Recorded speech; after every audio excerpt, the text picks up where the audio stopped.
इन्व्हर्टरचं connection कसं करतात ते आपण आज पाहणार आहे. इन्व्हर्टरचं कनेक्शन जे आहे ते कसे होतात ते पहा. हा आपला जो हा इन्व्हर्टर आहे आणि ही बॅटरी आहे. तर बॅटरीचे इन्व्हर्टरला आपल्याला नेहमी 2 टर्मिनल येते. हे बघा, हे 2 टर्मिनल आहे आपल्याजवळ.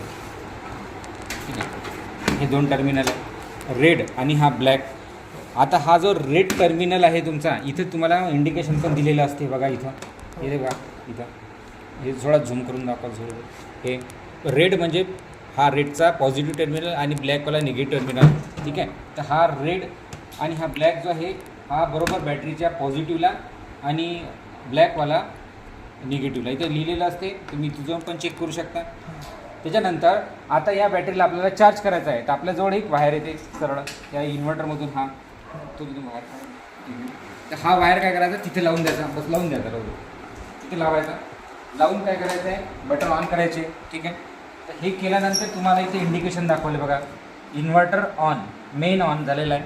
ठीक आहे, आता आपण काय केलं, याचा सप्लाय ऑन केला. सप्लाय ऑन केल्याबरोबर काय होऊन जाईल ते बरोबर लाव ना 3 आतमध्ये ऑन असतं. इथे आता तुम्हाला चार्जिंग दाखवेल ही बॅटरी. ठीक आहे, बघा आता चार्जिंग दाखवत आहे. म्हणजे आता काय झालेलं आहे, आपलं इन्व्हर्टर काय मेन लाईनवर चालू आहे, मेन लाईनच्या मोडवर चालू आहे, म्हणून इथं मेन चालू आहे आणि बॅटरी काय होते, चार्ज होत आहे.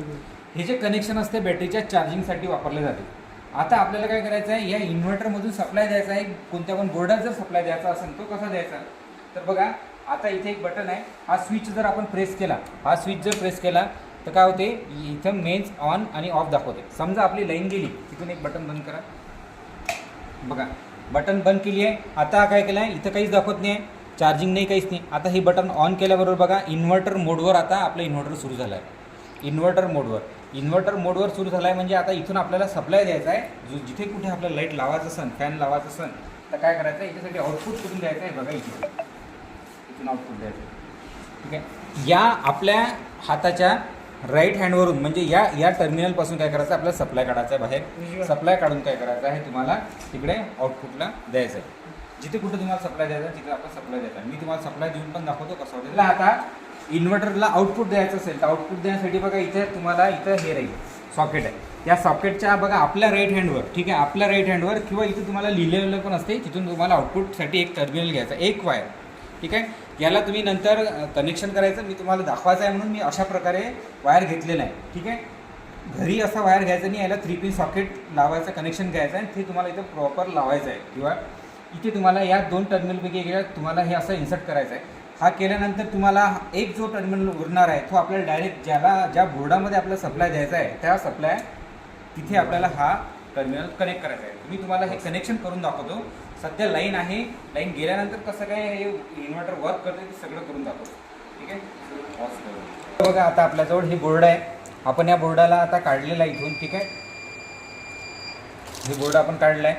या ठिकाणी बघा फॅन सुरू आहे. हे बघा हे बटन ऑन आहे आणि हे सप्लाय जो आहे इथे आलेला आहे. हा कनेक्शन पूर्णपणे इथे आला आहे. बघा फेज दाखवत आहे. ही बटन ऑन केलं, ऑफ केलं तर फॅन चालू होत आहे. एकदा बघून घ्या, फॅन चालू आहे, फॅन सुरू आहे आपला. तर हा आता मेन लाईनवर आहे, आपला मेन लाईनवर. तर आता काय करायचं, आपल्याला लाईन गेली आहे असं आपल्याला इमॅजिन करून आपल्याला काय करायचं, इन्व्हर्टरचं कनेक्शन करायचं आहे. तेव्हा इन्व्हर्टर काय झालं पाहिजे, लागला पाहिजे. तर ह्या फॅनच्या कनेक्शनला आपण काय करू, इथे फेजला आपण इथं कनेक्शन देणार आहे. तर आता बघा कसं देऊ. हे कनेक्शन आपण ओपन करून घेऊ. ठीक आहे,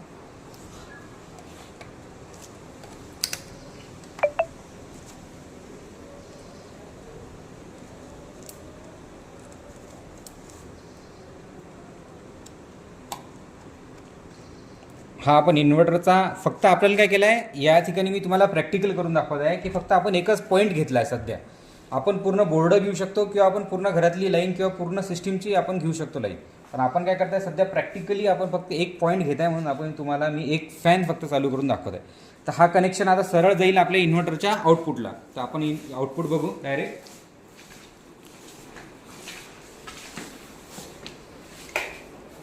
ठीक आहे, कनेक्शन केलं होतं फॅनचं इन्व्हर्टरवर. आता हे आउटपुट आपण कसं मिळवायचं ते बघा. हे कनेक्शन तुम्हाला इथपर्यंत मी सांगितलेलं होतं. आता आपण बघा या ठिकाणी आपण डायरेक्ट सप्लाय देणार आहे. इथे आपण सप्लाय दिलेला आहे. ठीक आहे, आता सप्लाय दिला आहे. पण आपण बघू मेन्समध्ये काय आहे, इथं काय दाखवत आहे. तर इंडिकेशन काय दाखवत आहे आपण ते बघू. इंडिकेशन बघा सध्या काय आहे, मेन्स चालू आहे. मेन्स चालू आहे याचा अर्थ काय आहे, आपली लाईन चालू आहे, मेन लाईन चालू आहे आणि चार्जिंग पण सुरू आहे. आता लाईन गेली तर लाईन कशी गेली आहे बघा. लाईन गेल्यानंतर आपण फॅन लागायला पाहिजे. ठीक आहे, तर आपण लाईट बंद केलेला आहे आणि याच्या मागे एक बटन असेल. ठीक आहे, हे बटन आपण ऑन करू. तर बघा आता तुमचा फॅन ऑन झालेला आहे. बघा बटन फॅन ऑन झालेला आहे. हे कशावर आहे तुमच्या बघा, इन्व्हर्टर होता, इन्व्हर्टर मोड आहे, इन्व्हर्टर मोड. आणि मी इथून लाईन कट केलेली आहे, आपण तिथून सप्लाय फेज रिमूव्ह केलेला होता. इन्व्हर्टर मोडवर आहे. इन्व्हर्टर मोडवर आपला फॅन पूर्ण स्पीडनं फिरत आहे. अशा प्रकारे काय करायचं आहे, तुम्हाला इन्व्हर्टरचं कनेक्शन करायचं असते. मग तुम्ही एक पॉईंट देऊ शकता किंवा पूर्ण जितकं तुम्हाला बोर्डामध्ये पॉईंट द्यायचे असतील, लाईट द्यायचं असेल, कुठला सॉकेट किंवा द्यायचं असेल तुम्ही ते देऊ शकता. आता काही इन्व्हर्टरमध्ये वेगवेगळे पॉईंट्स असतात, ते तुम्ही इथे लक्षात घ्या.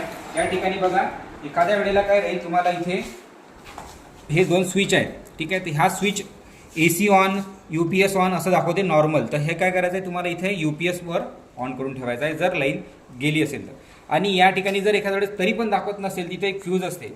हा फ्यूज पण तुम्ही असा काढू शकता आणि हा फ्यूज मी तुम्हाला काढून दाखवतो. जर गेलेला असेल तर तुम्हाला हा फ्यूज पण टाकायचा असते. तर हा पण एक फ्यूजचं एक कंडिशन तुम्ही लक्षात ठेवा.